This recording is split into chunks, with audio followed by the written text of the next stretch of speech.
قرآنی صورتوں کی مختصر اردو تفسیر شہناز کیسر کے ساتھ اس رمضان صرف باب الایمان پر۔ السلام علیکم رحمۃ اللہ وبرکاتہ۔ اعوذ باللہ من الشیطان الرجیم، بسم اللہ الرحمن الرحیم۔ رب اشرح لی صدری ویسر لی امری واحلل عقدۃ من لسانی یفقہوا قولی، رب زدنی علما۔ اللہم فقہنا فی الدین، اللہم فقہنا فی الدین، اللہم فقہنا فی الدین۔ الحمدللہ رب العالمین۔ اب ہم اللہ کے حکم سے سورہ سجدہ شروع کرتے ہیں۔ یہ بھی حروف مقطعات سے ہی شروع ہو رہی ہے۔ الف لام میم۔ اس کتاب کی تنزیل بلا شبہ رب العالمین کی طرف سے ہے۔ کیا لوگ یہ کہتے ہیں کہ اس شخص نے اسے خود گھڑ لیا؟ نہیں، بلکہ یہ حق ہے تیرے رب کی طرف سے، تاکہ تو متنبہ کرے ایک ایسی قوم کو جس کے پاس تجھ سے پہلے کوئی تنبیہ کرنے والا، کوئی خبردار کرنے والا نہیں آیا، شاید کہ وہ ہدایت پا جائیں۔ دراصل اہل عرب کے پاس ایک ہی نبی تشریف لائے جو آپ صلی اللہ علیہ وسلم تھے، لہٰذا کیونکہ اس سے پہلے ان کو کسی قسم کی نہ کتاب ملی تھی اور نہ ہی ان کے اوپر کوئی کوئی ان کو گائیڈ کرنے والا تھا، لہٰذا اللہ تعالیٰ یہی کہہ رہے ہیں کہ آپ کو ایک ایسی قوم کی طرف بھیجا گیا ہے شاید کہ وہ آپ کو خبردار کرنے سے سنبھل جائیں۔ وہ اللہ ہی ہے جس نے آسمان اور زمین کو، ان ساری چیزوں کو پیدا کیا جو ان کے درمیان ہے، اور ان کو 6 دنوں میں پیدا کیا۔ اس کے بعد وہ عرش پر جلوہ فرما ہوا۔ اس کے سوا نہ تمہارا کوئی حامی و مددگار ہے، نہ کوئی اس کے آگے سفارش کرنے والا۔ کیا تم پھر بھی ہوش میں نہ ہوگے؟ وہ آسمان سے زمین تک دنیا کے معاملات کی تدبیر کرتا ہے، اور اس تدبیر کی روداد اوپر اس کے حضور جاتی ہے۔ یعنی سب سے پہلے تو کہ سب کاموں کی تدبیر بھی اللہ ہی کرتا ہے، پھر جب وہ دنیا کے بھی جو مسائل ہوتے ہیں وہ اللہ ہی کے حکم میں اللہ ہی کے حضور میں پیش کیے جاتے ہیں۔ ایک ایسے دن میں جس کی مقدار تمہارے شمار سے 1000 سال ہے، وہی ہے ہر پوشیدہ اور ظاہر کا جاننے والا، زبردست اور رحیم۔ جو چیز بھی اس نے بنائی خوب بنائی۔ اس نے انسان کی تخلیق کی ابتدا گارے سے کی، پھر اس کی نسل ایک ایسے ست سے چلائی جو حقیر پانی کی طرح کا ہے، پھر اس کو نک سک سے درست کیا، اس کے اندر اپنی روح پھونک دی، اور تم کو کان دیے، آنکھیں دی، دل دیے، مگر تم پھر بھی کم ہی شکر گزار ہوتے۔ ظاہر ہے اللہ تعالیٰ کی اتنی نعمتیں ہیں ہمارے پاس، اتنی نعمتیں ہیں، لیکن اس کے باوجود سبحان اللہ ہم لوگوں کا حال تو یہ ہے کہ ہمیں کوئی احساس ہی نہیں ہے کہ ہم کیا کچھ لیے بیٹھے ہیں۔ یہ لوگ کہتے ہیں جب ہم مٹی میں مل جائیں گے تو کیا ہم پھر نئے سرے سے پیدا ہوں گے؟ اصل بات یہ ہے کہ یہ اپنے رب کی ملاقات کے منکر ہیں۔ دیکھیں سیدھی سی بات ہے کہ انسان اگر اپنی عقل استعمال کرے تو کیا مشکل ہے اللہ کے لیے؟ اللہ نے ہمیں پہلے بھی تو پیدا کیا ہے نا، تو اللہ صحیح بات کہہ رہا ہے نا کہ دراصل یہ اللہ سے ملاقات کے ہی منکر ہیں، اور اسی لیے اپنی طرف سے یہ باتیں بناتے ہیں۔ ان سے کہو موت کا وہ فرشتہ جو تم پر مقرر کیا ہے تو تم کو پورا اپنے قبضے میں لے لے گا، پھر تم اپنے رب کی طرف ہی پلٹائے جاؤ گے۔ کاش تم دیکھو وہ وقت جب یہ مجرم سر جھکائے اپنے حضور کے رب میں کھڑے ہوں گے، اس وقت یہ کہہ رہے ہوں گے کہ اے ہمارے رب، ہم نے خوب دیکھ لیا اور سن لیا، اب ہمیں واپس بھیج دے تاکہ ہم نیک عمل کریں، اب ہمیں یقین آ گیا ہے۔ یعنی ڈھٹائی کی انتہا دیکھے کہ اللہ کے حضور پہنچ کے وہ تمام لوگ جو گناہگار ہوں گے، جہنم جنت سب چیزیں نظر تو آ ہی رہی ہوں گی، اس وقت اللہ سے کہیں گے کہ اب ہم نے سب دیکھ لیا، ہمیں یقین آ گیا، اب تو ہمیں واپس بھیج دے تاکہ ہم نیک کام کر لیں۔ تو جواب میں ارشاد ہوگا اگر ہم چاہتے تو پہلے ہی ہر نفس کو اس کی ہدایت دے دیتے، مگر وہ میری بات پوری ہو گئی جو میں نے کہی تھی کہ میں جہنم کو جنوں انسانوں سب سے بھر دوں گا۔ بس اب چکھو اپنی اس حرکت کا مزہ کہ تم نے اس دن کی ملاقات کو فراموش کر دیا، لہٰذا اب ہم نے بھی تمہیں فراموش کر دیا۔ چکھو ہمیشگی کا عذاب اپنے کرتوتوں کی وجہ سے۔ ہماری آیات پر تو وہ لوگ ایمان لاتے ہیں جنہیں یہ آیات سنا کر جب نصیحت کی جاتی ہے تو سجدے میں گر پڑتے ہیں اور اپنے رب کی حمد اس کے ساتھ تسبیح کرتے ہیں، حمد و ثنا کرتے ہیں اور تکبر نہیں کرتے۔ ان کی پیٹھیں بستروں سے الگ رہتی ہیں، اپنے رب کو خوف اور طمع کے ساتھ پکارتے ہیں، اور جو کچھ رزق ہم نے انہیں دیا ہے اس میں سے خرچ بھی کرتے ہیں۔ پھر جیسا کچھ آنکھوں کی ٹھنڈک کا سامان ان کے اعمال کی جزا میں ان کے لیے چھپا کر رکھا گیا ہے، اس کی کسی متنفس کو خبر نہیں۔ بھلا کہیں یہ ہو سکتا ہے کہ جو شخص مومن ہو اس شخص کی طرح ہو جائے جو فاسق ہوا؟ یہ دونوں برابر نہیں ہو سکتے۔ جو لوگ ایمان لائے ہیں اور جنہوں نے نیک عمل کیے ہیں ان کے لیے جنتوں کے قیام گاہیں ہیں ضیافت کے طور پر ان کے اعمال کے بدلے میں، اور جنہوں نے فسق اختیار کیا ان کا ٹھکانہ دوزخ ہے، اور جب بھی ان سے وہ نکلنا چاہیں گے اسی میں ڈھکیل دیے جائیں گے، ان سے کہا جائے گا اب چکھو اس عذاب کا مزہ اور اس آگ کے عذاب کا مزہ جو تم اپنی حرکتیں کرتے رہے اور جس کو تم جھٹلاتے تھے۔ اس بڑے عذاب سے ہم پہلے اسی دنیا میں ان کو کسی نہ کسی چھوٹے عذاب کا بھی مزہ چکھائیں گے، یعنی اللہ تعالیٰ دنیا میں بھی چھوڑتا نہیں ہے، اور جس طرح کہ اس نے وعدہ کیا ہے دنیا میں بھی ایسے لوگ اپنے عذاب کو پاتے رہتے ہیں، شاید کہ یہ اپنی باغیانہ روش سے باز آ جائیں۔ یہ جو ہر چیز ہماری زندگی میں منفی انداز سے آتی ہے، یہ دراصل اللہ کی طرف سے ہمیں ایک یاد دہانی ہوتی ہے کہ اب بھی سنبھل جاؤ، اب بھی سنبھل جاؤ، وقت ہے۔ اس سے بڑا ظالم کون ہوگا جسے اس کے رب کی آیت کے ذریعے سے نصیحت کی جائے پھر وہ ان سے منہ پھیر لے۔ ایسے مجرموں سے تو ہم انتقام لے کر ہی رہیں گے۔ اس سے پہلے ہم نے موسیٰ کو کتاب دی، لہٰذا اسی چیز کے ملنے پر کوئی تمہیں شک نہیں ہونا چاہیے۔ موسیٰ بھی انسان تھے اور کتاب بھی اللہ کی طرف سے آئی تھی، تو اس وقت جب شک نہیں ہے تو اب کیوں شک ہے؟ اس کتاب کو ہم نے بنی اسرائیل کے لیے ہدایت بنایا تھا، جب انہوں نے صبر کیا اور ہماری آیات پر یقین لاتے رہے تو ان کے اندر ہم نے ایسے پیشوا پیدا کیے جو ہمارے حکم سے رہنمائی کرتے تھے۔ یقیناً تیرا رب قیامت کے روز ان باتوں کا فیصلہ کرے گا جن میں بنی اسرائیل آپس میں اختلاف کرتے رہے ہیں۔ اور کیا ان لوگوں کو ان تاریخی واقعات سے کوئی ہدایت نہیں ملی کہ اس سے پہلے کتنی قوموں کو ہم ہلاک کر چکے ہیں جن کی رہنے کی جگہوں میں آج یہ چلتے پھرتے ہیں، اس میں بڑی نشانیاں ہیں۔ کیا یہ سنتے نہیں ہیں؟ کیا انہوں نے ان لوگوں کا منظر یہ نہیں دیکھا کہ ہم نے ایک بے آب و گیا زمین کی طرف پانی کا رخ کر دیا اور اسی سے پانی بہا لاتے ہیں، پھر اسی زمین سے وہ فصل اگاتے ہیں جس سے ان کے جانوروں کو بھی چارہ ملتا ہے، یہ خود بھی کھاتے ہیں، تو کیا انہیں پھر بھی نہیں سمجھ میں آتا؟ یہ لوگ کہتے ہیں کہ یہ فیصلہ کب ہوگا؟ اگر تم سچے ہو تو ان سے کہو فیصلے کے دن ایمان لانا ان لوگوں کے لیے کچھ بھی نافع نہیں ہوگا۔ ظاہر ہے اس دن اگر ایمان لائے تو کیا لائے، جنہوں نے کفر کیا پھر ان کو کوئی مہلت نہ ملے گی۔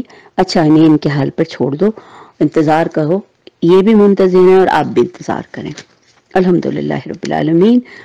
سورہ سجدہ پوری ہوئی، اب ہم شروع کر رہے ہیں سورہ احزاب، مدنی سورت ہے۔ شروع اللہ کے نام سے جو بے انتہا مہربان اور رحم فرمانے والا ہے۔ اے نبی اللہ سے ڈرو اور کفار و منافقین کی اطاعت نہ کرو، حقیقت میں یہ حکیم اور علیم تو اللہ ہی ہے اور ہر بات کا علم بھی اسی کو ہے۔ پیروی کرو اس بات کی جس کا اشارہ تمہارے رب کی طرف سے تمہیں کیا جا رہا ہے۔ اللہ ہر اس بات سے باخبر ہے جو تم لوگ کرتے ہو۔ اللہ پہ توکل کرو، اللہ ہی وکیل ہونے کے لیے کافی ہے۔ اللہ نے کسی شخص کے دھڑ میں یعنی جسم میں دو دل نہیں رکھے، نہ اس نے تم لوگوں کی بیویوں کا جن سے تم زہار کرتے ہو تمہاری ماں بنا دیا ہے۔ یعنی عرب کلچر میں ایک بڑی قبیح رسم تھی کہ جب بہت غصہ ہوتا تھا تو بیوی کو کہہ دیتے تھے کہ تو میری ماں کی طرح ہے، یعنی اب میرا تعلق جیسے ماں سے کوئی زن و شوہر کا تعلق نہیں ہو سکتا تو اب تیرے ساتھ بھی کوئی تعلق نہ ہو سکے گا، اس کو زہار کہتے ہیں۔ تو اللہ کہتا ہے کہ نہ میں نے تمہاری زہار کر دینے والی بیویوں کو تمہاری ماں بنایا ہے اور نہ ہی تمہارے منہ بولے بیٹوں کو تمہارا حقیقی بیٹا بنا دیا ہے، کیونکہ حقیقی رشتے تو وہی ہیں جو خون کے رشتے ہیں، لہٰذا تمہارے کہہ دینے سے کچھ بھی نہیں ہوتا۔ یہ تو وہ باتیں ہیں جو تم لوگ اپنے منہ سے نکال دیتے ہو، مگر اللہ وہ کہتا ہے جو حقیقت ہے اور وہی صحیح طریقے کی طرف رہنمائی کرتا ہے۔ منہ بولے بیٹوں کو ان کے باپوں کی نسبت سے پکارو، یہ اللہ کے نزدیک زیادہ منصفانہ بات ہے۔ یعنی اگر آپ کسی بچے کو اڈاپٹ کرتے ہیں تو اس کے باپ کا نام نہیں بتلا جا سکتا، اس کے باپ کے نام کے ساتھ ہی بلایا جائے گا، اللہ یہ کہ اگر کسی ایسی جگہ وہ بچہ ملا کہ باپ ماں کسی کا پتہ نہیں ہے تو پھر اس صورت میں علماء سے پوچھ کے یہ معاملہ کیا جا سکتا ہے کہ وہ گود لینے والا اس کو اپنا نام دے دے۔ اگر تمہیں معلوم نہ ہو کہ ان کے باپ کون ہیں تو وہ تمہارے دینی بھائی اور رفیق ہیں۔ نادانستہ جو بات تم کہو ان کے لیے تم پر کوئی گرفت نہیں، لیکن اس بات پر ضرور گرفت ہے جس کا تم دل سے ارادہ کرو، اور اللہ درگزر کرنے والا حکیم اور رحیم ہے۔ بلا شبہ نبی تو اہل ایمان کے لیے ان کی اپنی ذات پر مقدم ہے اور نبی کی بیویاں ان کی مائیں ہیں، مگر کتاب اللہ کی روح سے عام مومنین و مہاجرین کی بنسبت رشتہ دار ایک دوسرے کے زیادہ حقدار ہیں۔ البتہ اپنے رفیقوں کے ساتھ تم کوئی بھلائی کرنا چاہو تو کر سکتے ہو، یہ کتاب حکم الہی میں لکھا ہوا ہے۔ اور اے نبی یاد رکھو اس عہد پیمان کو جو ہم نے سب پیغمبروں سے لیا ہے، تم سے بھی، نوح سے بھی، ابراہیم سے بھی، موسیٰ اور عیسیٰ ابن مریم سے بھی، اور ہم سب سے پختہ عہد لے چکے ہیں تاکہ سچے لوگوں سے ان کا رب ان کی سچائی کے بارے میں سوال کرے، اور کافروں کے لیے اس نے دردناک عذاب مہیا کر رکھا ہے۔ اے لوگوں جو ایمان لائے ہو، یاد کرو اللہ کے احسان کو جو ابھی ابھی اس نے تم پر کیا ہے۔ یعنی خاص طور پہ یہ غزوہ احزاب اور غزوہ بنی قریظہ کا بھی ذکر ہے۔ جب لشکر تم پر چڑھ آئے تو ہم نے ان پر ایک سخت آندھی بھیج دی اور ایسی فوجیں روانہ کی جو تم کو نظر نہیں آتی تھی۔ اللہ تعالیٰ کی ہمیشہ سے ایک سنت رہی ہے کہ وہ اسی طرح بندوں کی مدد کرتا ہے۔ اللہ وہ سب کچھ جانتا ہے اور دیکھ رہا تھا جو تم لوگ اس وقت کر رہے تھے۔ جب دشمن اوپر سے نیچے سے سب طرف سے تم پر چڑھ آئے تھے تو خوف کے مارے تمہاری آنکھیں پتھرا گئی تھی، کلیجے منہ کو آ گئے تھے، اور تم اللہ کے بارے میں طرح طرح کے گمان کر رہے تھے۔ اس وقت اللہ ایمان لانے والوں کو خوب آزما رہا تھا، اور وہ خوب آزمائے گئے اور بری طرح ہلا مارے گئے خوف کی وجہ سے۔ یاد کرو وہ وقت جب منافقین اور وہ سب لوگ جن کے دلوں میں روک تھا صاف صاف کہہ رہے تھے کہ اللہ اور اس کے رسول نے جو ہم سے وعدے کیے تھے وہ صرف فریب کے سوا کچھ نہ تھے۔ جب ان میں سے ایک گروہ نے کہا تھا اے یثرب کے لوگوں، اب تمہارے لیے کوئی ٹھہرنے کا موقع نہیں ہے، پلٹ جاؤ۔ جب ان کا ایک فریق یہ کہہ کر نبی سے رخصت طلب کر رہا تھا کہ ہمارے گھر خطرے میں ہیں، حالانکہ وہ کوئی خطرے میں نہ تھے، دراصل وہ محاذ جنگ سے اور جہاد سے بھاگنا چاہتے تھے۔ جنگ احزاب کے لیے ہے نا کہ یہ لڑائی اس طرح لڑی گئی تھی کہ شہر کے بیچوں بیچ ہی سارے لوگ جمع ہو گئے تھے، اور ان کے چاروں طرف ان لوگوں نے خندق کھود دی تھی، اور پھر جس طرح سے مقابلہ ہوا تھا وہ اتنا خوفناک تھا کہ ظاہر دشمن کو ہر طرف سے اپنی طرف اٹیک کرتا دیکھ کے سارے لوگ ہی بہت پریشان تھے، لیکن اللہ تعالیٰ نے اپنی ایک تدبیر ایسی لڑائی کے چند ہی دنوں میں محاصرہ ختم ہو گیا، اور یہ ایک آندھی کی وجہ سے ممکن ہوا تھا۔ اگر شہر کے اطراف سے دشمن گھس آئے ہوتے اور اس وقت انہیں فتنے کی طرف دعوت دی جاتی تو وہ اس میں جا پڑتے، اور مشکل سے ہی انہیں شریک فتنے ہونے میں کوئی تعامل ہوتا۔ یعنی اگر کوئی شہر سے کوئی حملہ کوئی چاروں طرف سے کرتا تو یہ فوراً اس کا مقابلہ کرنے کو کھڑے ہو جاتے، لیکن اب یہ معاملہ جہاد کا تھا نا، اور آپ صلی اللہ علیہ وسلم نے اس کا اعلان کیا تھا، تو لہٰذا اب وہاں آئیں بائیں کر رہے تھے وہ لوگ۔ ان لوگوں نے اس سے پہلے اللہ سے عہد کیا تھا کہ یہ پیٹ نہ پھیریں گے، اور اللہ سے کیے ہوئے عہد کی باز پرست تو ہونی ہی تھی۔ جہاد سے پیٹ پھیرنا بہت سخت گناہ ہے، اللہ کو سخت ناپسند ہے۔ اے نبی ان سے کہو اگر تم موت یا قتل سے بھاگو تو یہ بھاگنا تمہارے لیے کچھ بھی فائدہ مند نہ ہوگا، اس کے بعد زندگی کے مزے لوٹنے کا تھوڑا ہی موقع تمہیں مل سکے گا۔ ان سے کہو کون ہے جو تمہیں اللہ سے بچا سکتا ہو اگر وہ تمہیں نقصان پہنچانا چاہے، اور کون ہے جو اس کی رحمت کو روک سکتا ہے اگر وہ تم پر مہربانی کرنا چاہے۔ اللہ کے مقابلے میں تو یہ لوگ کوئی حامی و مددگار نہیں پا سکتے۔ اللہ تم میں سے ان لوگوں کو خوب جانتا ہے جو جنگ کے کام میں رکاوٹیں ڈالنے والے ہیں، اپنے بھائیوں سے کہتے ہیں کہ آؤ ہماری طرف، جو لڑائی میں حصہ لیتے ہیں تو بس نام گنانے کو، اور جو تمہارا ساتھ بھی دینے میں سخت بخیل ہیں۔ جب خطرے کا وقت آ جائے تو اس طرح تم کو چھوڑ دیتے ہیں اور پھر جیدے پھرا کر تمہاری طرف دیتے ہیں جیسے کہ کسی مرنے والے پر غشی تاری ہو رہی ہو، مگر جب خطرہ گزر جاتا ہے تو یہی لوگ فائدوں کے حریص بن کر قینچی کی طرح چلتے ہوئے زبان لے کر تمہارے استقبال کو آ جاتے ہیں۔ یعنی اگر آپ صلی اللہ علیہ وسلم جہاد جیت جاتے ہیں یا مال غنیمت ملتا ہے تو فوراً اپنے حصے کے لیے آ جاتے ہیں۔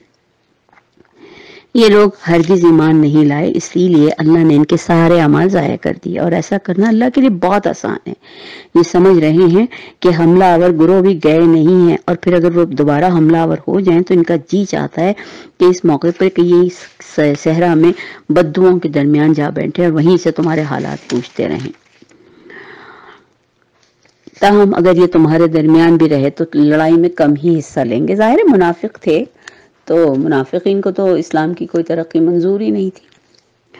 در حقیقت تم لوگوں کے لیے اللہ کے رسول میں ایک بہترین نمونہ تھا، ہر اس شخص کے لیے جو اللہ اور یوم آخرت کا امیدوار ہو اور کثرت سے اللہ کو یاد کرے۔ اور سچے مومنوں کا حال اس وقت یہ تھا کہ جب انہوں نے حملہ آور لشکروں کو دیکھا تو پکار اٹھے کہ یہ وہی چیز ہے جس کا اللہ نے اور اس کے رسول نے ہم سے وعدہ کیا تھا۔ اللہ اور اس کے رسول کی بات بالکل سچی تھی، اور اس واقعے نے ان کے ایمان اور ان کی سپردگی کو اور زیادہ بڑھا دیا۔ یعنی جنگ کی شدت کو دیکھ کے جو صحیح معنوں میں اللہ پہ بھروسہ کرنے والے مسلمان تھے ان کا اللہ پہ ایمان اور بڑھ گیا۔ اور ایمان لانے والوں میں ایسے لوگ موجود ہیں جنہوں نے اللہ سے کیے ہوئے عہد کو سچا کر دکھایا۔ ان میں سے کوئی اپنی نظر پوری کر چکا اور کوئی وقت آنے کا منتظر ہے۔ انہوں نے اپنے رویے میں کوئی تبدیلی نہیں کی، یہ سب کچھ اس لیے ہوا تاکہ اللہ سچوں کو ان کی سچائی کی جزا دے اور منافقوں کو چاہے تو سزا دے اور چاہے تو ان کی توبہ کو قبول کر لے۔ بے شک اللہ غفور رحیم ہے۔ یہ تو اللہ ہی کے ہاتھ میں ہے۔ اللہ نے کفار کا منہ پھیر دیا، وہ کوئی فائدہ حاصل لیے بغیر اپنے دل کی جلن یوں ہی لے کر پلٹ گئے۔ یعنی جنگ میں جو کفار مکہ نے حملہ کیا تھا، کچھ بھی ان کے حاصل نہ ہوا تو پھر ایسے ہی دل مطلب اپنا محسوس کے چلے گئے وہاں سے، اور مومنین کی طرف سے اللہ ہی لڑنے کے لیے کافر ہو گیا۔ اللہ بڑی قوت والا اور زبردست ہے۔ پھر اہل کتاب میں سے کچھ لوگوں نے ان حملہ آوروں کا ساتھ دیا تھا اور اللہ نے ان کی گڑیوں سے انہیں اتار لا۔ اللہ انہیں ان کی گڑیوں سے یعنی ان کے گھروں، اچھا یہ یہودی قبیلہ بنو قریظہ کی بات ہو رہی ہے۔ جب جنگ عذاب یا جنگ خندق کی بات ہوئی تو آپ صلی اللہ علیہ وسلم کے سب ان یہودی تمام جو خاندان تھے وہاں آباد تھے قبیلے، ان سے امن کے معاہدے شامل تھے کہ اگر کبھی ان پر برا وقت آئے گا تو مسلمان ان کی مدد کریں گے، اور مسلمانوں پہ کوئی برا وقت آئے گا تو وہ مدد کریں گے۔ لیکن انہوں نے حسب عادت عین وقت پہ دھوکہ دیا اور انکار کر دیا کہ ہم تو جہاد میں داخل نہیں ہو سکتے، کیونکہ انہوں نے اہل مکہ کے ساتھ ساز باز کر رکھی تھی، کیونکہ اہل مکہ تو ان کے ہی مذہب کے تھے نا۔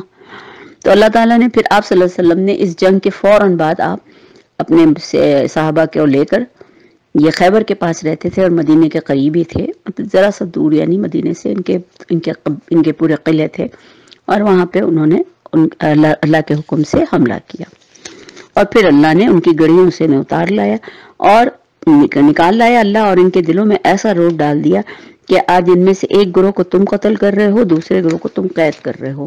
اس نے تم کو ان کی زمین میں ان کے گھروں اور ان کے مالوں کا وارث بنا دیا، اور وہ علاقہ تمہیں دے دیا جسے تم نے کبھی پامال نہ کیا تھا۔ اس وقت پھر آپ صلی اللہ علیہ وسلم نے جب حملہ کیا اور یہ کہا کہ یا تو یہ علاقہ چھوڑ دو، یہاں سے چلے جاؤ، اور یا پھر یہ کہ جزیہ دو، تو انہوں نے یہ مطلب زیادہ پسند کیا کہ ہم یہاں سے چلے جائیں، اور اپنے ہاتھوں سے انہوں نے اپنے ہی گھروں کو، اپنے ہی درختوں کو کاٹنا شروع کیا تاکہ مسلمانوں کو کوئی فائدہ نہ پہنچے۔ لیکن اللہ نے کہا علی اللہ کی مدد تھی، ظاہر ہے وہ چیزیں تو دوبارہ بھی بن سکتی ہیں۔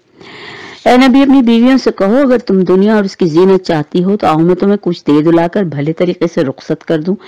اچھا یہ آیت اس زمانے میں نازل ہوئی تھی جب آپ صلی اللہ علیہ وسلم کے گھر میں معاشی طور پر بڑی تنگی تھی اور اب مستقل یعنی فاقوں پہ فاقے ہو رہے تھے، تو لہٰذا ان لوگوں نے یعنی تمام ازواج مطہرات نے آپ صلی اللہ علیہ وسلم سے کہا، اور اس وقت مدینے میں چونکہ مسلمانوں کے حالات اچھے بھی ہو رہے تھے تو انہوں نے یہ جیسے ایک وہ کیا کہ تھوڑا ہمارے بھی نان نفقہ بڑھا دیجئے، کچھ ہو جائے تاکہ فاقوں میں کچھ کمی آئے۔ تو اس پر پھر اللہ تعالیٰ نے یہ آیت اتاری تھی کہ اگر تم دنیا اور اس کی زینت چاہتی ہو تو آؤ میں تمہیں کچھ دے دلا کر بھلے طریقے سے رخصت کر دوں، یعنی تمہیں چھوڑ دوں، اور اگر تم اللہ اور اس کے رسول اور دار آخرت کی طالب ہو تو جان لو کہ تم میں سے جو نیکوکار ہیں اللہ نے ان کے لیے بڑا اجر مہیا کر رکھا ہے۔ یہ آیت تو خاص طور پہ ہم خواتین کے لیے ایک بہت بڑا آنکھیں کھول دینے والا اشارہ ہے کہ ہم جو ہر وقت اپنے شوہروں سے اس بات کے لیے شاکی رہتے ہیں نا کہ یہ نہیں ہوا وہ نہیں ہوا، بچوں کے لیے یہ نہیں ہے، بچوں کے لیے وہ نہیں، تو دیکھیے ذرا اللہ تعالیٰ کیا کہہ رہا ہے۔ حالانکہ انہوں نے تو صرف آنکھوں سے تنگ آ کے آپ صلی اللہ علیہ وسلم سے پیسے بڑھانے کی بات کی تھی، لیکن ہماری خواتین جو ہیں اس بات کو ایک یعنی حق سمجھ کے بجائے شوہر کی مجبوری کو سمجھیں، اس کے مسائل کو سمجھیں، مطالبے میں مطالبہ۔ بہرحال اللہ تعالیٰ ہمیں نیک توفیق دے۔ نبی کی بیویوں تم میں سے جو کوئی بھی فحش حرکت کا ارتکاب کرے گی، ایسا نہیں تھا بالکل بھی، الحمدللہ ایسی ان میں سے کوئی خاتون ایسی نہیں تھی جس طرح کی حرکتیں کرتی تھی، مگر مسئلہ یہ تھا کہ اپنے مرتبے سے گرا ہوا کام نہ کرنا، کیونکہ آپ صلی اللہ علیہ وسلم کی تمام ازواج مطہرات مومنوں کی مائیں ہیں اور ہم سب کے لیے رول ماڈل ہیں۔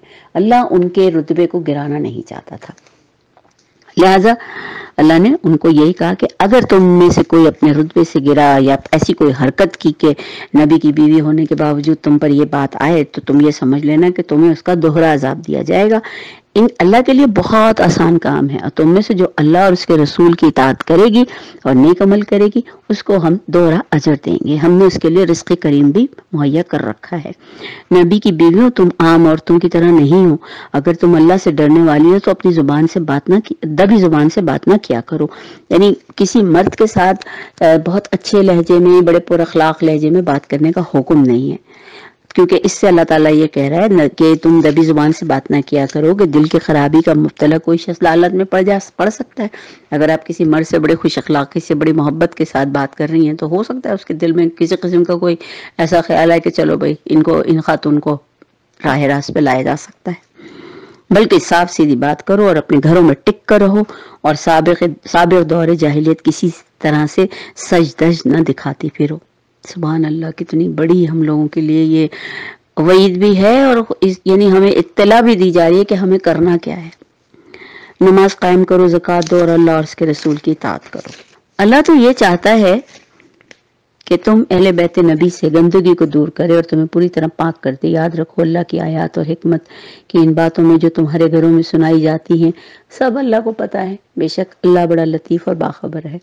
بالیقین جو مرد اور عورتیں مسلم ہیں، مومن ہیں، مطیع فرما بردار ہیں، راست باز ہیں، صابر ہیں، اللہ کے آگے جھکنے والے ہیں، صدقہ دینے والے ہیں، روزہ رکھنے والے ہیں، اپنی شرمگاہوں کی حفاظت کرنے والے ہیں، اللہ کو کثرت سے یاد کرنے والے ہیں، اللہ نے ان کے لیے مغفرت اور بڑا اجر مہیا کر رکھا ہے۔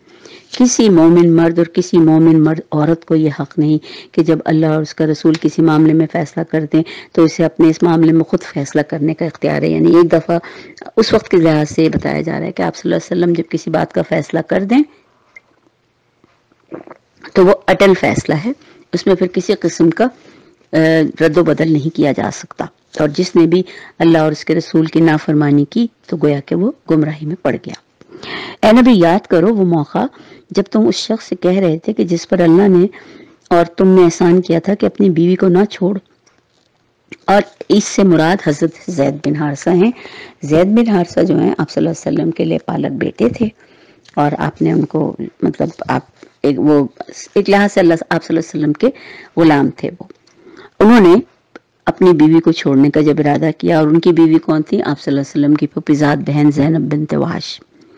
اس وقت آپ صلی اللہ علیہ وسلم بہت چاہتے تھے کہ وہ ان کو نہ چھوڑیں، طلاق نہ دیں۔ اس وقت تم اپنے دل میں وہ بات چھپائے ہوئے تھے جسے اللہ کھولنا چاہتا تھا، اور تم لوگوں سے ڈر رہے تھے، کیونکہ آپ صلی اللہ علیہ وسلم کو یہ چاہتے تھے کہ کسی طرح بھی یہ رشتہ نہ ٹوٹے، جبکہ زینب بنت وحش اس بات کے لیے زیادہ مصر تھیں کہ وہ نہیں چاہتی تھی۔ وہ چونکہ قریش کے بہت اعلیٰ خاندان سے تعلق رکھتی تھی، اور ان کو کچھ ایسا خیال تھا کہ یہ غلام زادے ہیں، یا یہ آپ صلی اللہ علیہ وسلم کے لیے جیسے مطلب تھوڑے سے وہ ویک ہیں، تو لہٰذا وہ چاہتی تھی۔ لہٰذا آپ صلی اللہ علیہ وسلم بہت ڈر رہے تھے اس بات سے، کیونکہ آپ صلی اللہ علیہ وسلم کو یہ یقینی طور پہ اس بات کا یقین تھا کہ اگر انہوں نے ان کو طلاق دی تو آپ صلی اللہ علیہ وسلم کو یہ حکم ضرور دے گا تم ان سے نکاح کرو۔ اب وہاں بات یہ آ جاتی تھی کہ وہاں عرب کلچر میں یہ بات بہت برا اس کو سمجھا جاتا تھا کہ اپنے سابقہ بہو سے مطلب نکاح کر لیا جائے، لیکن اللہ تعالیٰ یہ رسم توڑنا چاہتا تھا، کیونکہ شرعی طور پہ یہ رشتہ جائز تھا۔ تو اب اللہ یہی کہتا ہے کہ حالانکہ تم لوگوں سے ڈر رہے تھے، حالانکہ اللہ اس کا زیادہ حقدار ہے کہ تم اس سے ڈرو۔ پھر جب زید اس سے اپنی حاجت پوری کر چکا، اور ہم نے اس متعلق خاتون کا تم سے نکاح کر دیا تاکہ مومنوں پر اور منہ بولے بیٹوں کی بیویوں کے معاملے میں کوئی تنگی نہ رہے، جبکہ ان سے وہ اپنی حاجت کو بھی پورا کر چکے ہیں۔ یعنی کہ اگر کسی کا لے پالک کوئی بیٹا ہے اور اس کی بیوی سے طلاق ہو جاتی ہے تو جن صاحب کا وہ لے پالک بیٹا ہے اس سے نکاح جائز ہے، مطلب وہ صاحب نکاح کر سکتے ہیں، کیونکہ یہ شرعی طور پر منع نہیں ہے، کیونکہ وہ حقیقی بیٹا نہیں ہے نا، لے کے پالا گیا ہے، اس لیے یہ چیز جائز ہے۔ تو اس لیے اللہ تعالیٰ یہ معاملہ ختم کرنا چاہ رہے تھے، اور اسی لیے آپ صلی اللہ علیہ وسلم کو حکم دیا گیا کہ آپ نکاح کریں، اور نبی پر کسی ایسے کام میں کوئی رکاوٹ نہیں جو اللہ نے اس کے لیے مقرر کر دیا ہو۔ یہی اللہ کی سنت ہے، اور سب انبیاء کے معاملے میں بھی رہی ہے جو پہلے گزر چکے ہیں۔ اللہ کا حکم ایک قطعی شدہ اور طے شدہ فیصلہ ہوتا ہے، اور یہ اللہ کی سنت ہے ان لوگوں کے لیے جو اللہ کے پیغامات کو جانتے ہیں، پہچانتے ہیں اور اسی سے ڈرتے ہیں۔ اس لیے اللہ کے سوا کسی سے نہیں ڈرتے، لہٰذا اس کے محاسبے کے لیے اللہ ہی کافی ہے۔ لوگوں محمد تمہارے مردوں میں کسی کے باپ نہیں ہے مگر وہ اللہ کے رسول و خاتم النبیین ہیں اور اللہ ہر چیز کا علم رکھنے والا ہے. یعنی کلیئرلی بتا دیا گیا کہ آپ صلی اللہ علیہ وسلم کسی کے باپ نہیں ہیں. اے لوگوں جو ایمان لائے ہو تو اللہ کو کثرت سے یاد کرو, صبح اور شام اس کی تسبیح کرتے رہو. وہی ہے جو تم پر رحمت فرماتا ہے, اس کے ملائکہ تمہارے لیے دعائے رحمت کرتے ہیں تاکہ وہ تمہیں تاریکیوں سے نکال کر روشنی میں لے آئے. اور وہ مومنوں پر بہت مہربان ہے, جس روز وہ اس سے ملیں گے ان کا استقبال سلام سے ہوگا اور ان کے لیے آخرت میں اللہ تعالیٰ نے بڑا باعزت مقام رکھا ہے. اے نبی ہم نے تمہیں بھیجا گواہ بنا کر, بشارت دینے والا اور ڈرانے والا بنا کر, اللہ کی اجازت سے اس کی طرف دعوت دینے والا بنا کر اور روشن چراغ بنا کر.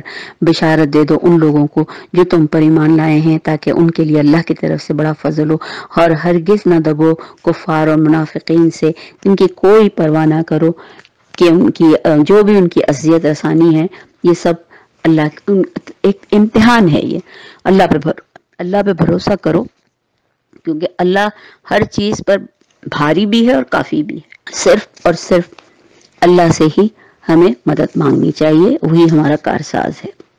اللہ کو ہمیں چاہیے اپنے سارے معاملات ہم اللہ کے سپورٹ کرتے ہیں. اور ویسے یوں کرنے میں بڑا اطمینان قلب بھی اتر آتا ہے کہ کوئی ہے جو ہمارا خیال رکھنے والا ہے. اے لوگوں جو ایمان لائے ہو, جب تم مومن عورتوں سے نکاح کرو تو پھر اور اگر تم انہیں ہاتھ لگانے سے پہلے طلاق دے دو تو تمہاری طرف سے ان پر کوئی عدت نہیں. اور جس کے پوری یعنی اگر تم نے صرف نکاح ہوا, کوئی تعلقات نہیں ہوئے تو بس طلاق دینی ہے تو دے دو, ختم. اس کے بعد تمہارا ان سے کوئی تعلق نہیں. اور اگر چاہو تو کچھ دے دلا کے رخصت کر سکتے ہو, یہ تمہاری خوشی ہے.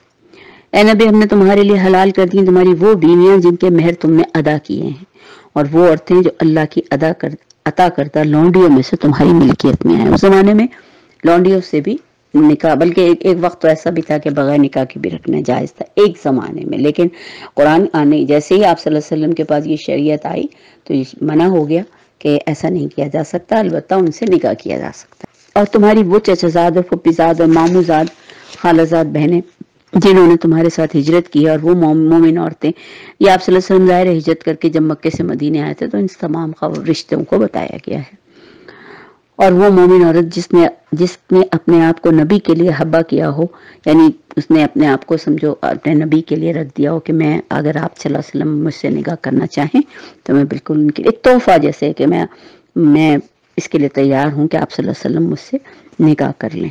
اور آپ صلی اللہ علیہ وسلم کو اس بات کی بھی اجازت تھی کہ جو بیویاں تھیں اس کے علاوہ بھی جو خواتین آئی تھیں باہر سے, خاص طور پہ مکے سے ہجرت کر کے آئی تھی اور جن حالات میں آئی تھی, تو آپ کو حکم اجازت تھی, لیکن اس کی بھی ایک مقدار نمبر ہے. یہ نہیں ہے کہ وہ آپ کو ایسی کھلی اجازت تھی کہ آپ جتنی بھی چاہے شادیاں کر لیں. اگر نبی اسے نکاح میں لینا چاہیں, یہ رعایت خالصتاً تمہارے لیے یعنی آپ صلی اللہ علیہ وسلم کے لیے ہے, دوسرے مومنوں کے لیے نہیں. ہم کو معلوم ہے کہ عام مومنوں پر ان کی بیویوں اور لونڈیوں کے بارے میں ہم نے کیا حدود عائد کی ہیں. تمہیں ان حدود سے ہم نے اس لیے مستثنا کیا ہے تاکہ تمہارے اوپر کوئی تنگی نہ رہے, اور اللہ غفور الرحیم ہے. تم کو اختیار دیا جاتا ہے کہ اپنی بیویوں میں سے جس کو چاہو اپنے سے الگ رکھو, جس کو چاہو اپنے ساتھ رکھو, جسے چاہو الگ رکھنے کے بعد اپنے پاس بلا لو. اس معاملے میں تم پر کوئی مذاق نہیں, لیکن یہ صرف آپ صلی اللہ علیہ وسلم کو حکم ہے, کسی اور مرد کو یہ حکم نہیں دیا گیا ہے. اسی طرح زیادہ متوقع ہے کہ ان کی آنکھیں ٹھنڈی رہیں گی اور وہ رنجیدہ نہ ہوں گے, اور جو کچھ بھی تم ان کو دو گے وہ سب ان سے راضی ہو جائیں گے. اللہ بہت زیادہ حلیم ہے اور بہت زیادہ علیم ہے. اس کے بعد تمہارے لیے دوسری عورتیں حلال نہیں ہیں, نہ اس کی اجازت ہے کہ ان کی جگہ اور بیویاں لاؤ, خواہ ان کا حسن تمہیں کتنا ہی پسند ہو. البتہ لونڈیوں کی تمہیں اجازت ہے, اللہ ہر چیز پر نگہبان ہے. یعنی آپ صلی اللہ علیہ وسلم کے لیے مطلب جو عورتیں مملوکہ تھیں یا وہ لونڈیاں بن کر آئی تھیں تو ان کو رکھنے کا آپ کو اجازت دی گئی تھی, لیکن کچھ جگہوں پہ کہا جاتا ہے کہ یہ تعداد بھی 9 تھی شاید, لیکن اس کے لیے کوئی مطلب قرآن اس کے لیے کچھ نہیں کہتا ہے, یہ اللہ ہی جانتا ہے. تو اس لیے آپ صلی اللہ علیہ وسلم کو بھی کہہ دیا گیا کہ آپ اس کے بعد مزید اور شادیاں نہیں کر سکتے. اللہ نے آپ صلی اللہ علیہ وسلم کو آپ کو احکام شریعہ میں آپ صلی اللہ علیہ وسلم کو یہ امتیاز حاصل تھا کہ آپ کے لیے سب سے پہلے تو تہجد آپ پر فرض تھی, اور پھر جہاں تک نکاح کا معاملہ ہے تو جن عورتوں کو آپ نے مہر دیا وہ حلال ہیں، چاہے تعداد میں وہ کتنی ہی ہو۔ حضرت صفیہ اور حضرت جویریہ کا مہر ان کی آزادی کو قرار دیا گیا تھا، انہوں نے یہ کہا تھا ہمیں آزاد کر دیں، یہی ہمارا مہر ہے۔ ام حبیبہ کا مہر نجاشی نے اپنی طرف سے دیا تھا، کیونکہ آپ کا نکاح وہیں جب ہوا تھا تو ام حبیبہ نجاشی کے پاس تھی، اور حضرت زینب کا نکاح بغیر مہر کے ہی ہوا تھا، کیونکہ آپ کا نکاح اللہ کے حکم سے قرار پایا تھا۔ اور چنانچہ حضرت صفیہ جب آپ اور حضرت جویریہ آپ کی ملکیت میں آئی تو آپ نے آزاد کر کے نکاح کر لیا، اور ماریہ قبطیہ، ریحانہ، یہ سب آپ کے پاس بطور لونڈیاں ہی رہی۔ آپ صلی اللہ علیہ وسلم کے ساتھ کسی عورت نے تو ہجرت نہیں کی تھی، اور حبا کرنے والی عورت سے مراد یہ تھے کہ اگر آپ نکاح کرنا پسند فرمائیں تو بغیر مہر کے آپ اپنے لیے اسے نکاح میں رکھ سکتے ہیں۔ یہ صرف آپ صلی اللہ علیہ وسلم کو اجازت دی گئی تھی، مگر سب کے لیے حق لازم تھا کہ وہ نکاح کریں تو مہر ادا کریں، اور لہٰذا اسی لیے آپ صلی اللہ علیہ وسلم کو صرف یہ ایک وہ دیا گیا تھا کہ آپ اللہ تعالیٰ نے آپ کو یہ ایک طرح سے یہ ایک تھوڑی سی آپ کو ایک چانس دیا تھا ایک طرح سے، اس لیے آپ صلی اللہ علیہ وسلم، تاکہ آپ صلی اللہ علیہ وسلم پر کوئی بوجھ نہ باقی رہے۔ تو یہ تھوڑی سی میں تفصیل چاہ رہی تھی کہ آپ کو بتا دوں کہ تاکہ پھر کوئی اس میں آپ کو کنفیوژن نہ رہے۔ چلیے اب ہم آیت نمبر 53 شروع کرتے ہیں۔ اے لوگوں جو ایمان لائے ہو، نبی کے گھروں میں بلا اجازت نہ چلے آیا کرو، نہ کھانے کے وقت تاکتے رہو۔ یہ اس وقت ہوا تھا جب آپ صلی اللہ علیہ وسلم کا حضرت زینب سے مطلب ولیمہ ہوا تھا، تو آپ ظاہر کھانا جب آپ نے رکھا تھا تو گھر میں جو صحابی حضرات آئے تھے تو طریقہ یہی ہوتا ہے نا کہ آپ وقت پر جائیں، اپنا کھا لیں اور نکل جائیں بس تھوڑی دیر کے بعد، نہ کہ یہ کہ وہاں بیٹھے رہیں۔ تو آپ صلی اللہ علیہ وسلم تو نہیں کہہ سکتے تھے نا اپنے گھر میں، وہ میزبان تھے، تو وہ بہرحال باہر ہی انتظار کرتے رہے۔ تو اس پر پھر اللہ تعالیٰ نے یہ خاص طور پہ یہ آیت اتاری کہ اگر تمہیں کھانے پہ بلایا جائے تو ضرور آؤ، مگر جب کھانا کھا لو تو فوراً منتشر ہو جاؤ، باتیں کرنے میں نہ لگے رہو۔ تمہاری یہ حرکتیں نبی کو تکلیف دیتی ہیں، مگر وہ شرم کی وجہ سے کچھ نہیں کہتا۔ اللہ حق بات کہنے میں نہیں شرماتا۔ نبی کی بیویوں میں سے اگر تمہیں کچھ کسی سے مانگنا ہو تو پردے کے پیچھے سے مانگا کرو، یہ تمہارے اور ان کے دلوں کی پاکیزگی کے لیے زیادہ مناسب ہے، اور تمہارے لیے ہرگز یہ جائز نہیں کہ اللہ کے رسول کو تکلیف دو، اور نہ یہ جائز ہے کہ ان کے بعد ان کی بیویوں سے نکاح کرو۔ یعنی ونس آپ صلی اللہ علیہ وسلم کے نکاح میں جو ازواج مطہرات آ گئیں وہ پھر پوری امت کی مائیں ہیں، لہٰذا ان کے لیے دوبارہ نکاح نہیں ہو سکتا تھا، کوئی ان سے نکاح نہیں کر سکتا تھا۔ یہ اللہ کے نزدیک بہت بڑا گناہ ہے، خواہ اس کو ظاہر کرو یا چھپاؤ، اللہ ہر بات کو جانتا ہے۔ ازواج نبی کے لیے اس میں کوئی مذائقہ نہیں کہ ان کے باپ، ان کے بیٹے، ان کے بھائی، بھتیجے، بھانجے، ان کی میل جول کی عورتیں اور ان کے مملوک یعنی جو بھی ان کے جاننے والے ہیں وہ سب ان کے گھروں میں، جن کی وہ مالک ہیں لونڈیاں وغیرہ، وہ ان کے گھروں میں آئیں۔ اے عورتوں تمہیں اللہ کی نافرمانی سے پرہیز کرنا چاہیے، اور اللہ ہر چیز پر نگاہ رکھتا ہے۔ اللہ اور اس کے ملائکہ رسول صلی اللہ علیہ وسلم پر درود بھیجتے ہیں، تو اے لوگوں جو ایمان لائے ہو تم بھی ان پر درود و سلام بھیجو۔ جب لوگ اللہ اور اس کے رسول کو اذیت دیتے ہیں، ان پر دنیا اور آخرت میں اللہ نے لعنت فرمائی ہے، اور ان کے لیے رسوا کن عذاب مہیا کر دیا گیا ہے۔ جو لوگ مومن مردوں اور عورتوں کو بے قصور اذیت دیتے ہیں ان کو ایک بہت بڑے بہتان سے اور انہوں نے بہت بڑا بہتان اور ایک بہت بڑا گناہ کا بھی وبال اپنے سر لیا ہے۔ اے نبی اپنی بیویوں، بیٹیوں اور اہل ایمان کی عورتوں سے کہہ دو کہ وہ اپنے اوپر اپنی چادروں کے پلو لٹکا لیا کریں، اور زیادہ مناسب طریقہ یہ ہے، اس لیے بھی ہے کہ وہ پہچان لی جائیں اور نہ ستائے جائیں۔ یعنی جب چادر کے پلو ان کے سر پر ہوں گے تو دور سے ان کو پہچان لیا جائے گا کہ یہ مسلمان ہیں، اور ان کو تنگ نہیں کیا جائے گا۔ اللہ تعالیٰ بڑا غفور الرحیم ہے۔ اللہ کی ہر چیز میں ایک حکمت ہے۔ یہ سب احکامات ہم عورتوں کی حفاظت کے لیے ہی ہیں۔ اگر منافقین اور وہ لوگ جن کے دلوں میں خرابی ہے اور جو مدینہ میں فضول افواہیں پھیلانے والے ہیں اپنی حرکتوں سے باز نہ آئیں تو ہم ان کے خلاف کارروائی کرنے کے لیے تمہیں اٹھا کھڑا کریں گے، پھر وہ اس شہر میں مشکل سے ہی تمہارے ساتھ رہ سکیں گے۔ ان پر ہر طرف سے لعنت کی بوچھاڑ ہوگی، اور وہ پھر جہاں کہیں جائیں گے پکڑے جائیں گے اور بری طرح مارے جائیں گے۔ یہ اللہ کی سنت ہے جو ایسے لوگوں کے معاملے میں پہلے سے چلی آ رہی ہے، جو اللہ کے راستے سے ہٹتے ہیں، اور یہ اس میں تم اللہ کی طرف سے کوئی کمی یا کوئی تبدیلی نہ پاؤ گے۔ لوگ تم سے پوچھتے ہیں کہ قیامت کی گھڑی کب آئے گی، تو کہو اس کا علم تو صرف اللہ ہی کو ہے، تمہیں کیا خبر کہ شاید وہ قریبی ہو۔ بہرحال یہ امر یقینی ہے کہ اللہ نے کافروں پر لعنت کی ہے اور ان کے لیے بھڑکتی ہوئی آگ مہیا کر رکھی ہے، اور جس میں وہ ہمیشہ رہیں گے اور کوئی حامی و مددگار نہ پا سکیں گے۔ جس روز ان کے چہرے پر آگ کو لٹ پلٹ کر دیا جائے گا، اس وقت وہ کہیں گے کہ کاش ہم نے اللہ اور اس کے رسول کی اطاعت کی ہوتی، اور کہیں گے اے ہمارے رب، ہم نے اپنے سرداروں اور بڑوں کی اطاعت کی اور انہوں نے ہمیں راستے سے بے پرواہ کر دیا۔ یعنی یہاں پہ بھی وہ بلیم گیم چلے گا کہ ہم نے تو کچھ نہیں کیا، ان لوگوں نے ہمیں اپنے راستے سے بھٹکا دیا۔ تو اے رب ان کو اب دوہرا عذاب دے اور ان پر سخت لعنت کر۔ اے لوگوں جو ایمان لائے ہو، ان لوگوں کی طرح نہ بن جاؤ جنہوں نے موسیٰ کو اذیتیں دی تھی، پھر اللہ نے ان کی بنائی ہوئی باتوں سے اس کی برات فرمائی، اور وہ اللہ کے نزدیک بہت باعزت تھا۔ اے ایمان والوں، اللہ سے ڈرو، ٹھیک ٹھیک بات کیا کرو، اللہ تمہارے اعمال کو درست کر دے گا اور تمہارے قصوروں سے درگزر فرمائے گا۔ جو شخص اللہ اور اس کے رسول کی اطاعت کرے اس کے لیے بہت بڑی کامیابی ہے۔ ہم نے اس امانت کو آسمانوں اور زمینوں اور پہاڑوں کے سامنے پیش کیا تو وہ اسے اٹھانے کے لیے تیار نہ ہوئے، یعنی قرآن کی بات ہو رہی ہے، اور وہ اس سے ڈر گئے، مگر انسان نے اس کو اٹھا لیا۔ بے شک وہ بڑا ظالم اور جاہل ہے۔ اس بارے امانت کو اٹھانے کا لازمی نتیجہ یہ ہے تاکہ اللہ منافق مردوں، عورتوں اور مشرک مردوں اور عورتوں کو سزا دے، اور مومن مردوں اور عورتوں کی توبہ قبول کرے کہ اللہ بہت درگزر کرنے والا رحیم ہے اور بہت زیادہ ہم پر کرم کرنے والا ہے۔ اچھا، یہاں پہ ایک جو پچھلی آیت میں آپ صلی اللہ علیہ وسلم کو 5 بیویوں کے علاوہ بھی ان اقسام کے خواتین کے ساتھ نکاح میں لانے کی جو اجازت دی گئی ہے، وہ دراصل صرف اور صرف آپ صلی اللہ علیہ وسلم کو ہی دی گئی ہیں، اس کے علاوہ کسی کو بھی نہیں، کیونکہ یہ اس لیے میں نے خاص طور پر دوبارہ اس کا ذکر کیا کہ کہیں عام حضرات یہ نہ، یعنی آپ کے بھی گھر میں بات ہو تو عام حضرات یہ نہ سمجھیں، آپ صلی اللہ علیہ وسلم کو صرف یہ اجازت دی گئی تھی، ورنہ ایک عام مرد کو تو صرف 4 نکاح کی اجازت ہے، اس لیے خاص طور پہ اس چیز کا دماغ میں رکھیں۔